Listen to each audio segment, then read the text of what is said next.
아무도 김민재를 저지하지 못했다. 그와의 몸싸움에서 이길 수 있는 수비수는 없다.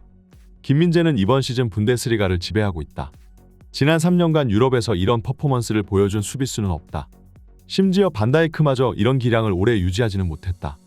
아시아의 역사에 남을 역대급 수비수가 등장한 것만 같다.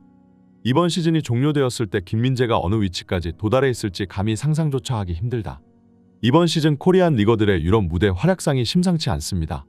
지난 10수년간을 되돌아보아도 올해만큼 한국인 선수들이 유럽을 지배한 시즌은 없었다는 생각이 드는데요. 일단 자랑스러운 대한민국의 캡틴 손흥민 선수가 토트넘을 이끌면서 엄청난 골페이스를 보여주고 있고, 현재 10골 4개의 도움이라는 기록은 유럽 최고의 공격수 홀란드와 살라와 비교해도 꿀리지 않습니다. 많은 전문가들은 손흥민이 이번 시즌 득점왕을 타갈 것이라고 예측하고 있는 중이고, 최근 뉴캐슬전을 기점으로 손흥민과 토트넘이 다시 연패의 늪에서 부활하며 그 기세가 심상치 않은데요. 게다가 프리미어 리그에서 맹활약을 펼치는 선수는 손흥민 한 명만이 아니었습니다. 황희찬은 지난 몇 년간 근육 잠부상 문제로 주전 자리를 차지하는 데 있어 어려움을 겪어왔으나, 이번 시즌 완벽한 몸 상태로 돌아온 황희찬은 말 그대로 프리미어 리그를 폭격하는 중인데요. 현재 황희찬은 리그에서 8골을 넣었고, 이는 리그 득점 순위 5위에 해당되며, 사실 손흥민 선수에게 모든 스포트라이트가 쏠려 있어서 그렇지 황희찬의 골 기록도 유럽 선수들 전체와 비교해봐도 어마어마한 수치입니다. 이처럼 세계 최고의 리그를 폭격하고 있는 한국인 선수가 2명이나 있는데, 또 다른 유럽 무대에서 점차 자신의 재능을 확장시켜 나가고 있는 선수도 존재하는데요. 그것이 바로 파리 생제르맹의 이강인이고, 현재 은바페와 함께 듀오를 이루며 팀 내 최고의 핵심 선수로 성장했고, 챔피언스 리그도 16강 진출에 성공하며 손흥민을 챔스에서 볼 수 없는 아쉬움을 이강인이 달래줄 수 있게 되었습니다. 지금까지 언급된 선수들 모두 뭐 하나 빠지는 게 없는 위대한 활약상을 선보이고 있지만, 개인이 보여주는 퍼포먼스에 비해 자신이 속한 클럽은 어딘가 하나씩 나사가 빠져있는 상태인데요. 파리 생제르맹은 그 많은 돈을 쓰고도 일정한 경기력을 보여주지 못하고 있고, 챔피언스 리그 16강도 간신히 턱걸이로 진출했을 만큼 여러모로 굴욕적인 시즌을 보내고 있습니다. 손흥민의 토트넘도 이번 시즌 돌풍을 일으키고 있다고는 하나, 여전히 손흥민 한 명에게 의존하는 경향이 너무 크고, 아직도 빈약한 스쿼드는 유럽 최고의 공격수인 손흥민을 잘 지탱해주지 못하고 있는데요. 하지만 이번 시즌 뛰어난 개인 퍼포먼스를 보여줌과 동시에 유럽 최고의 스쿼드를 보유한 팀과 함께 챔스 우승과 리그 우승을 동시에 노리고 있는 선수가 있습니다. 그게 바로 바이에른 뮌헨의 김민재인데요. 김민재는 유럽 진출 고작 3년 만에 페네르바체와 나폴리를 거쳐 바이에른 뮌헨으로 입성했고, 많은 팬들은 김민재의 이적 클럽 선택이 계속해서 완벽한 결과를 낳고 있다고 얘기합니다. 나폴리는 김민재를 데려와 이탈리아 세리에 무대를 지배하며 33년 만에 우승 트로피를 거머쥐게 되었고, 나폴리에서 보여준 경기력을 바탕으로 김민재는 유럽 수많은 빅클럽들에게 관심을 받기 시작했는데요. 지난 챔피언스 리그 맨체스터 시티에게 당하며 굴욕을 맛본 뮌헨은 이번 시즌에야말로 챔스에서 복수에 성공하겠다며 벼르고 있었고, 그러기 위해서는 유럽 최정상급의 수비수 영입이 최우선 과제였습니다. 그리고 김민재를 데려오면서 현재 뮌헨은 역대급 스쿼드를 구성하는 데 성공하였는데요. 뮌헨은 김민재를 영입함과 동시에 손흥민의 파트너이자 유럽 최고의 스트라이커인 해리 케인도 같이 영입했고, 케인은 현재 분데스리가를 폭격하면서 18골 5개의 도움이라는 말도 안 되는 성적을 보여주고 있습니다. 오늘 열린 뮌헨과 슈투트가르트의 경기에서도 케인과 김민재의 듀오는 다시 한번 미쳐 날뛰었고, 김민재는 이번 시즌 다크호스로 평가받는 슈투트가르트의 수비진들을 완전히 제압해버렸는데요.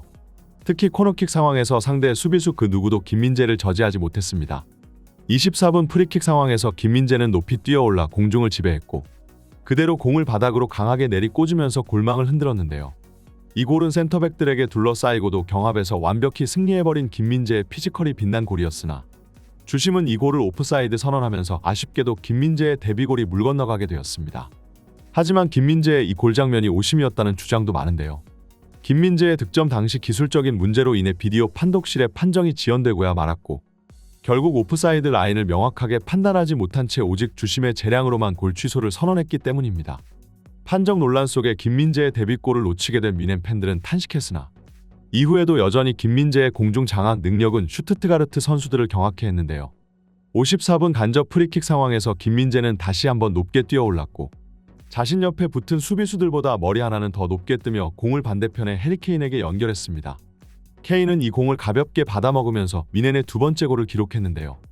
이번에도 김민재의 점프력이 사실상 한 골을 만들어준 셈이나 다름없었고, 누가 봐도 김민재의 어시스트 장면처럼 보였으나, 이 공은 상대 수비수 맞고 살짝 굴절되어 김민재의 어시스트 기록은 결국 취소되고야 말았습니다. 오늘 누가 봐도 경기를 지배한 것은 김민재의 공중 장악 능력이었고 한 골 한 개의 도움을 기록할 수도 있었으나 계속해서 기록이 말살되는 불운이 찾아왔는데요. 그러나 김민재는 여기서 포기하지 않았고 다시 한번 김민재의 머리가 골망을 출렁이게 했습니다.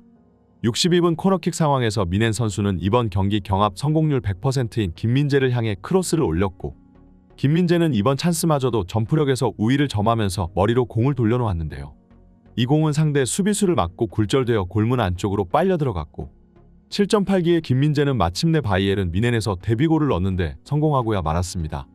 이날 미넨은 3대0 승리로 완벽한 대승을 거두었고 챔피언스 리그와 분데스리가 우승을 동시에 노리는 계획은 날이 갈수록 척척 진행되고 있는데요. 김민재는 이번 경기에서 8.8의 평점을 받으며 경기 최우수 선수로 평가받는 중이고 93%의 패스 성공률, 3개의 볼 경합 성공, 6개의 클리어링, 6개의 헤딩 클리어링, 1개의 드리블 성공, 100%의 패스 성공률, 6개의 인터셉트, 6개의 리커버리, 그리고 1개의 골이라는 역대급 정신나간 활약을 선보였습니다. 이번 시즌 손흥민과 이강인은 유럽 최고의 퍼포먼스를 보여주고 있으나 소속 클럽의 팀 내부 상황은 여의치 않아 우승 경쟁에 있어 큰 장애물이 있는 듯이 보이지만 김민재가 속한 미넨은 이번 시즌 챔피언스 리그 최고의 우승 후보로 평가받는 중인데요.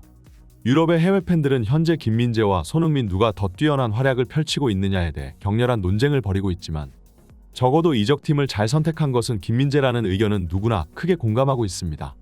이번 시즌 김민재는 박지성 이후로 챔피언스 리그에서 우승한 두 번째 한국인 선수가 될 수도 있는데요.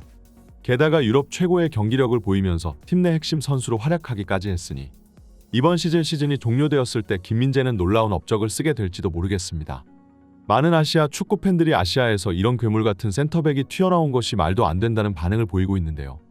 특히 일본은 현재 유럽의 수많은 해외파 리거들을 배출해내고 있는 상황이고 나름 유럽 주요 클럽에서 뛰고 있는 선수들도 많지만 그들의 활약상은 고작해야 한두 시즌이 전부였고 손흥민과 김민재의 경쟁자로 내세웠던 선수들은 현재 전부 하락세를 걷는 중입니다.